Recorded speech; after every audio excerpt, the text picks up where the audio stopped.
Ramazan'dan Ramazan'a mutlu olur gönüller, kalbe iman, göğse nişan,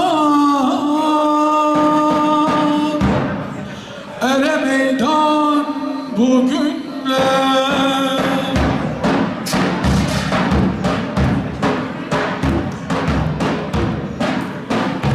Dediği zaman da kral kahkahaya boğulur, bütün dertlerini unuturmuş. Bir olmuş, iki olmuş, soytarı her zaman kralın yanına gelmiş, kralı güldürmüş, kralın keyfi yerine gelmiş. Ama bir gün kral o kadar çok sinirlenmiş, o kadar çok sinirlenmiş ki etrafına zehir saçıyormuş. Kral, yürü git be, git bir de seninle uğraşacağım demiş. Bu benim adım Abdüsselam. Öyle mi? Memnun oldum Abdüsselam efendi. Menkıbe kıssa anlat da hep beraber gülelim, olmaz mı? Olur usta. Hadi bakalım. Usta. Malum Ramazan ya. Şimdi arkadaşlarla bir gün toplandık.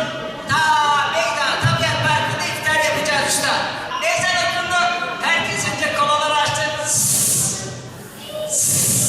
Vallahi çok canım çekti, ben de alayım. Arkadaşıma vereyim, sen alır mısın?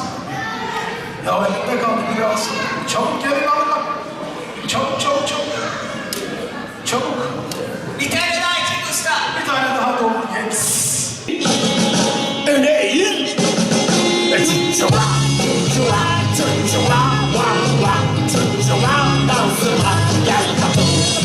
Şimdi baş parmak, omuzlar dik, başın geri, öne eğil, ayaklar aç.